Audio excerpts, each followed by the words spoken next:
Ma'am please एक second, मैं बात कर रहा हूँ ना। आप उनसे पूछिए क्या बात बोला। अभी आपने अंदर बच्चों को बोलो कि आप इसका जवाब नहीं कर पाओगे। डिटेंट पर्सन की लिस्ट है, ये देखिए, ये डाटा तैयार कर रहे हैं और इनमें रैंडम, आपने डिटेंट पर्सन की लिस्ट में रैंडम बच्चों का नाम क्यों डाल रहे हो आप? ये बच्चों पर लाठियां नहीं चली हैं, बच्चों के सर नहीं फूटे हैं, ये देश के लोकतंत्र पर लाठियां चली हैं, देश के संविधान पर लाठियां चली हैं।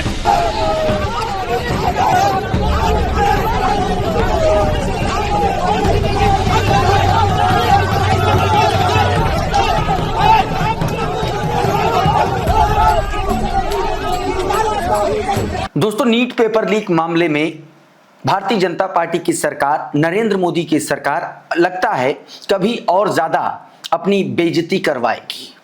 एक बड़ा झटका नरेंद्र मोदी की सरकार को लग सकता है।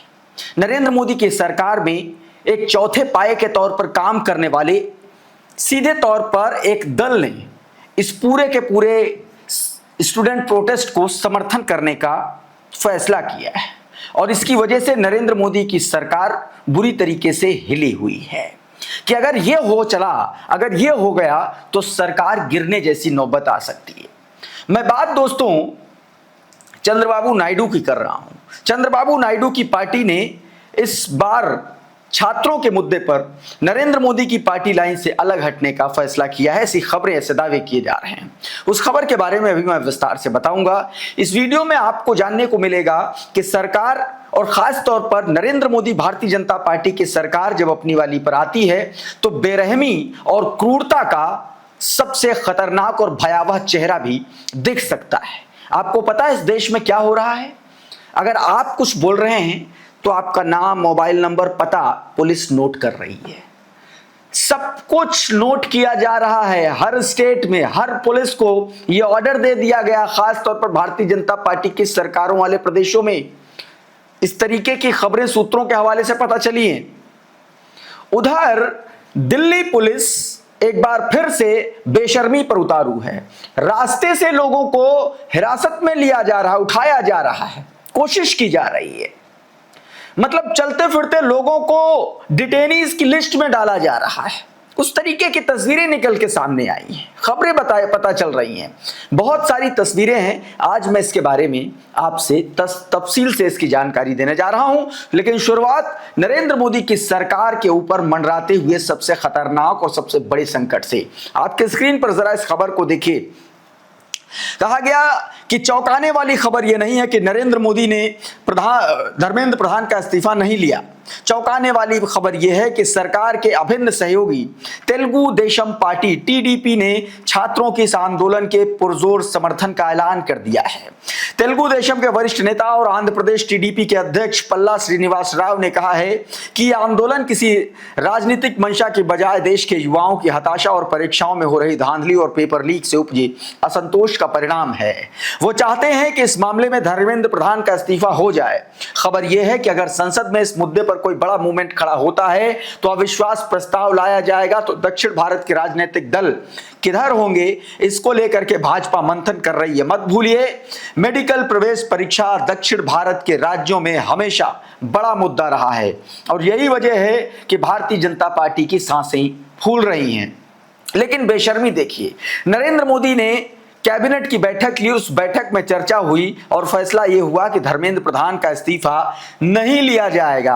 आज तक की इस खबर को देखिए, बताया जा रहा है कि इस्तीफा मतलब जिम्मेदारी से भागना है। सरकार एनटीए में समस्याओं का पता लगा रही है सूत्र। ये खबरें चला रहा है गोदी मीडिया जैसा चैनल, ये खबर चला रहा है। लेकिन नरेंद्र मोदी की सरकार ने यह फैसला किया कि धर्मेंद्र प्रधान जो मोदी जी का लाडला है उसका इस्तीफा नहीं होगा। लक्ष्मण यादव लिख रहे हैं कि आज तक के सूत्रों के मुताबिक धर्मेंद्र प्रधान इस्तीफा नहीं देंगे क्योंकि पूरी सरकार उनके साथ खड़ी है। तो फिर साफ है, सत्ता ने युवाओं की आवाज सुनने की बजाय अपने मंत्री को बचाने का फैसला कर लिया है। जवाबदेही की जगह राजनीतिक ढाल खड़ी कर दी गई है। जब कुर्सी बचाना ही सबसे बड़ा धर्म बन जाए तब जनता को भरोसा सबसे पहले टूटता है। याद रखिए, अहंकार सत्ता का कुछ समय बचा सकता है, जनता के फैसले से नहीं। सीधे तौर पर यह बात कही गई है। इसी पर अभिनय मैथ्स जो अभिनय सर हैं, उन्होंने लंबा चौड़ा ट्वीट किया है, आलोचना करते हुए लिखा, इस्तीफा मांगना सबसे आसान काम है, सूत्र। अच्छा, तो फिर पीएम साहब की प्रेस कॉन्फ्रेंस भी आसान ही होगी, शायद इसलिए आज तक नहीं हुई। पेपर लीक माफिया को जड़ से उखाड़ना भी आसान है, शायद इसलिए आज तक उखड़ा नहीं पेपर लीक होते हैं। परीक्षाओं की जवाबदेही तय करना भी आसान है, शायद इसीलिए हर बार टाल दी जाती हैं। छात्रों की चीख सुनना भी आसान है, शायद इसीलिए महीनों सालों से अनसुनी पड़ी हैं। कल कोई छात्र भी कह देगा कि पास होना आसान था इसलिए फेल हो गए। स्वास्थ्य मंत्री कह देंगे मिलावटखोर पकड़ना आसान था इसलिए छोड़ दिया। ठेकेदार कह देगा कि अच्छी सड़क बनाना आसान था इसलिए मुश्किल वाला रास्ता चुना। पहली बारिश में तोड़ो, अगले साल फिर टेंडर लो। मतलब सीधे तौर पर नरेंद्र मोदी की भारतीय जनता पार्टी की सरकार उल्टा रेंग रही है। लेकिन इस बार युवाओं का यह आंदोलन बहुत बड़ा हो चुका है। अब यह आंदोलन सिर्फ दिल्ली के जंतर मंतर तक सीमित नहीं है। उत्तर प्रदेश से लेकर के बिहार, बिहार से लेकर के नॉर्थ ईस्ट के तमाम सारे राज्यों में, पश्चिम के तमाम सारे राज्यों में यह आंदोलन फैल चुका है। और शायद यही वजह है कि भारतीय जनता पार्टी की सरकारें जिन राज्यों में हैं वहां पर बाकायदा एक फरमान जारी किया गया है अंदर खाने कि सब जितने भी ऐसे लोग हैं जो सरकार के खिलाफ बोलते हैं, पढ़ते हैं, लिखते हैं, जो विपक्षी पार्टियों के लोग हैं, उनकी पूरी एक लिस्ट तैयार करिए ताकि मौका पड़ने पर उनकी गर्दन पर एक तरीके से सरकारी तलवार रख करके उनको हर तरीके से बर्बाद किया जा सके। ये सीधे तौर पर इस तरीके की खबरें निकल के सामने आ रही हैं। नरेंद्र मोदी ने जो बैठक ली वो इसलिए ली थी कि उनका पूरा का पूरा एजेंडा, पूरा का पूरा फ्रॉड का जो इकोसिस्टम है सरकार का, वो एक्टिव हो सके। नरेंद्र मोदी ने कहा है बकौल एनडीटीवी अंग्रेजी के मुताबिक कि सारे सांसदों से, सारे नेताओं से कह दिया कि आप लोग फेसबुक, इंस्टाग्राम, व्हाट्सएप हर जगह एक्टिव हो जाओ। और भाजपा के एक्टिव होने का मतलब आप जानते हैं क्या होता है। फिर झूठ चलेगा, प्रोपेगेंडा चलेगा, उसमें हिंदू मुस्लिम चलेगा, फिर आपके दिमाग तक घुसेगा, भरा जाएगा और आखिर में युवाओं का जो मुद्दा है वो गौड़ हो जाएगा।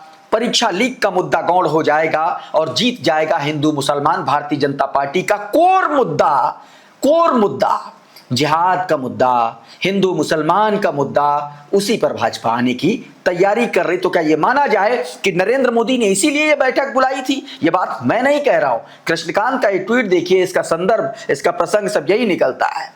कहा गया कि नरेंद्र मोदी ने कैबिनेट मीटिंग में मंत्रियों से कहा कि सब लोग इंस्टाग्राम पर एक्टिव हो जाओ, ऑडियंस से कनेक्ट करो। मतलब मीटिंग करोड़ों बच्चों के साथ हुए धोखे को ठीक करने के लिए नहीं, इनकी वजह से 22 आत्महत्याओं के लिए नहीं, देश भर के करोड़ों आक्रोशित युवाओं के लिए नहीं, कुर्सी बचाने के लिए है। कुर्सी का लालची ऐसा सत्ता लोभी नेता दुनिया में दूसरा कौन है, ये बात कही गई। और बताऊं क्या कर रही है भारतीय जनता पार्टी की सरकार और प्रशासन? जो लोग प्रोटेस्ट में जा रहे हैं उनको चिन्हित करके उन पर एक्शन लिया जा रहा। एक प्रोफेसर साहब थे, नौकरी से हाथ धो बैठे। खबर देखिए, बरेली यूपी के डिग्री कॉलेज में असिस्टेंट प्रोफेसर मोहित भारद्वाज जंतर मंतर पर छात्रों के प्रोटेस्ट में शामिल हो गए। अगले दिन कॉलेज पहुंचे तो उन्हें नौकरी से हटा दिया गया। ये स्थितियां हैं दोस्तों।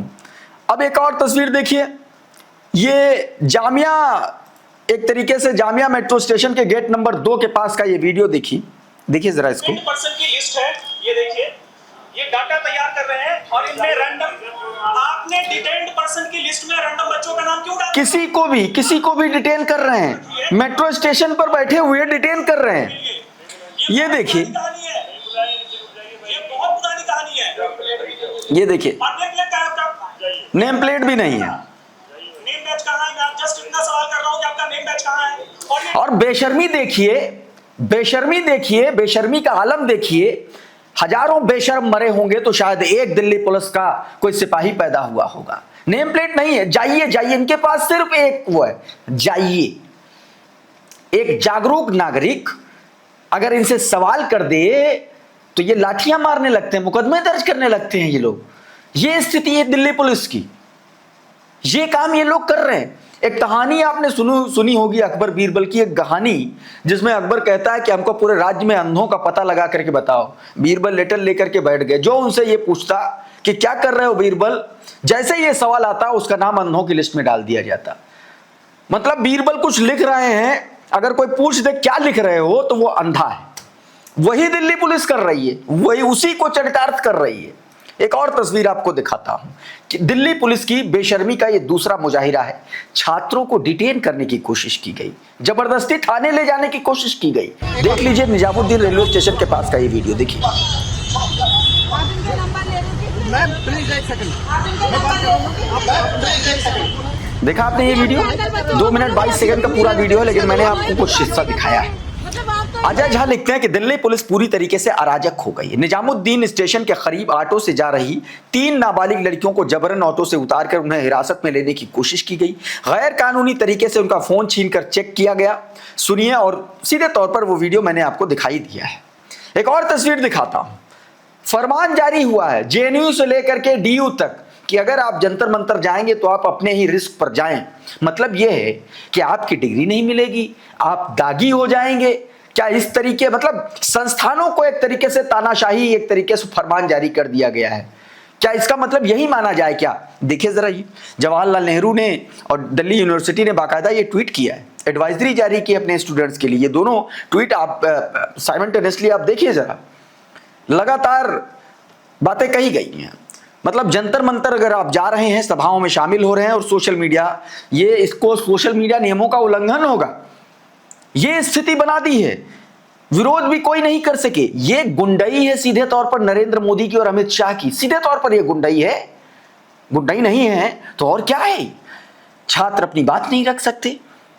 और सुनिए, अगर आप मुसलमान हैं और इस प्रोटेस्ट को समर्थन दे रहे हैं तो आप सबसे बड़े गुनहगार हैं, क्योंकि प्रदर्शनकारियों को खाना बांटने वाले जुनैद ने जो दावा किया है वो बड़ा हैरान कर देने वाला। जुनैद का दावा है कि उनके बैंक खातों की जांच की जा रही है। यूपी पुलिस हालांकि अभी तक इसकी पुष्टि नहीं की है, लेकिन ये जुनैद का आरोप है।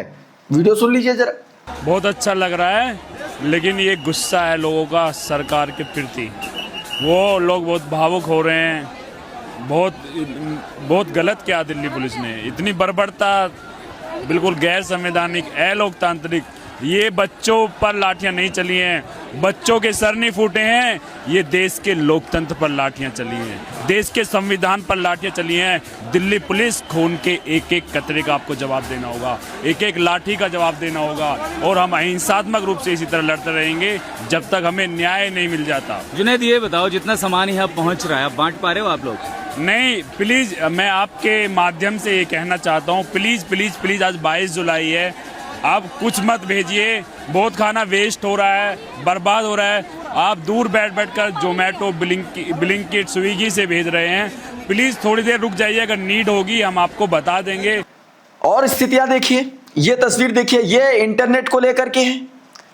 The government of India does not like technologies like big chat and want to it taken on. एक ये स्क्रीनशॉट और एक ये तस्वीर देखिए, ये गवर्नमेंट ऑफ इंडिया की तरफ से ऑर्डर है। रणदीप सिंह सुरजेवाला लिख रहे हैं, इंटरनेट बंद किया तो ब्लूटूथ से छात्र जुड़ गए, घबराई सरकार ने ऐप का कोड ही एक तरीके से बंद करवा दिया, ब्लॉक करवा दिया। मतलब हर तरीके से सरकार जो है ना, आवाज दबाने की कोशिश कर रही है। और मोदी जी कैबिनेट की बैठक में कह रहे हैं कि सब लोग एक्टिव हो जाओ। जैसे अपनी सेना के लिए कोई तानाशाह, कोई सेनापति नहीं कहता कि सब लोग एक्टिव हो जाओ, टूट पड़ो टाइप से। तो सोशल मीडिया का युद्ध है ये। सोशल मीडिया के युद्ध के लिए ये बैठक बुलाई गई थी, जिसमें यह कहा गया था कि जाओ जंग के लिए तैयार हो जाओ। तो सोशल मीडिया पर अब भाजपाइयों के झूठ फरेब और जो उनका नफरती एजेंडा है, क्या वो चलेगा? क्या इसके आदेश दिए गए हैं? क्या इस पर लोग सवाल उठा रहे हैं। और एक बताऊं, मिलॉर्ड की कहानी बताऊं मैं। मिलॉर्ड के पास केस गया, याचिका गई कि मिलॉर्ड सुन लीजिए, बहुत मारे गए हैं छात्र। मिलॉर्ड ने कहा कि हमारे पास समय नहीं है। अब वो कोर्ट की प्रोसीडिंग थी, कार्यवाही थी, वीडियो था, वायरल हो गया, मिलॉर्ड एक्सपोज हो गए। जब मिलॉर्ड एक्सपोज हो गए तो एक याचिका डलवाई गई। याचिका डलवाने के बाद कहा गया कि आप social media, YouTubers, digital journalist court की प्रोसीडिंग का इस्तेमाल नहीं कर पाएंगे। अगर उनको इस्तेमाल करना है तो पहले वो सुप्रीम कोर्ट जाएं, हाई कोर्ट की प्रोसीडिंग है उसका वीडियो, तो वहां जाएं, वहां से परमिशन लाएं, तब खबर लिखें, तब वो चलाएं। क्या इस देश में चल रहा है? और किसको परमिशन है? जो रजिस्टर्ड मीडिया है, मतलब गोदी मीडिया ही सिर्फ चला सकेगा कोर्ट। क्या कह रहा है? और गोदी मीडिया क्यों चलाएगा? गोदी मीडिया तो सरकार के हिसाब से चलेगा। और कोर्ट का रवैया आप लोगों ने देख लिया, बहुत ज्यादा बोलना नहीं है। कोर्ट और कचहरी की बातों को कवर करने वाले प्रभाकर मिश्रा ने ही ये बात कही है, उनके शब्दों को मैंने कहा है, आप सुनिए जरा क्या कुछ कहा गया है। कि अब से हाईकोर्ट या सुप्रीम कोर्ट के अदालती कार्रवाई का वीडियो आप सोशल मीडिया पर शेयर नहीं कर पाएंगे। अगर आप शेयर करते हैं तो ये अपराध माना जाएगा। अगर शेयर करना है तो पहले सुप्रीम कोर्ट या अगर मामला हाई कोर्ट का है तो हाई कोर्ट से इजाजत लेनी होगी। बिना इजाजत के सोशल मीडिया पर कोर्ट की कार्रवाई का हिस्सा आप शेयर नहीं करेंगे। अब ऐसा क्यों हुआ, कोर्ट ने ऐसा आदेश क्यों दिया, पृष्ठभूमि समझिए। कॉकरोच प्रोटेस्ट के दौरान जब संसद मार्च हुआ, पुलिस ने लाठियां भाजी और ढेर सारे युवा घायल हुए। वो पुलिस बर्बरता की तस्वीरें सबने देखी। एक वकील ने कोर्ट से स्वतः संज्ञान लेने की मांग की। वकील ने पहले सीजीआई को चिट्ठी लिखी और उसके बाद सीजीआई जस्टिस सूर्यकांत की बेंच के सामने खड़ा होकर कहा कि माय लॉर्ड, इस मामले में आपको स्वतः संज्ञान लेना चाहिए। देखिए, बच्चों को बहुत मार पड़ी है। मैं वीडियो भी लेकर आया हूं, अगर आप चाहें तो मैं वीडियो दिखा सकता हूं। इस पर जस्टिस सूर्यकांत ने कहा कि वीडियो देखने में मेरी कोई रुचि नहीं है, आप हमारे पास समय नहीं है, आप हमारा समय खराब मत कीजिए। उनकी इस टिप्पणी के बाद यह टिप्पणी सार्वजनिक हुई और उस वीडियो क्लिप के जरिए वो जो सुनवाई का वो हिस्सा भी वायरल हुआ और लोगों ने सुप्रीम कोर्ट की आलोचना शुरू की। आलोचना चीफ जस्टिस की भी, क्योंकि लोग उम्मीद कर सकते थे और कर रहे होंगे कि देश की सबसे बड़ी अदालत से इस मामले में आवाज आएगी। उत्तर प्रदेश की एक और खबर हो सकता है आपने देख ली हो इससे पहले कहीं सोशल मीडिया पर। ये वीडियो देखिए, समाजवादी पार्टी के लोग प्रोटेस्ट कर रहे थे, दारोगा जी ने पिस्टल निकाल लिया, ऐसा लगा कि अभी सबको तड़तड़ा देंगे। ये स्थितियां हैं उत्तर प्रदेश की। और वैसे भी उत्तर प्रदेश में लिस्ट बन रही है, अब आने वाले 1-2 दिन में हो सकता है कल ही आपको इस बात की जानकारी हो जाए, या हो सकता है आज ही आपको दोपहर से इससे जुड़ी खबरें निकल के सामने आने लगे।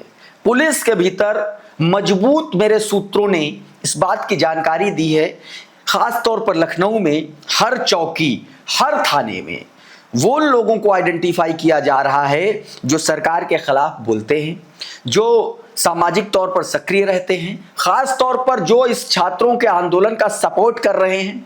उनको तमाम सारे विपक्षी पार्टियों के नेताओं के नंबर्स, उनके एड्रेस, पूरी लिस्ट तैयार करने के लिए कहा गया है। इस वीडियो में बहरहाल इतना ही। बहुत बहुत शुक्रिया, बहुत बहुत धन्यवाद। आप जुड़े रहिए आपके अपने चैनल द लाइव टीवी के साथ। नमस्कार। द लाइव टीवी, सच सबसे आगे।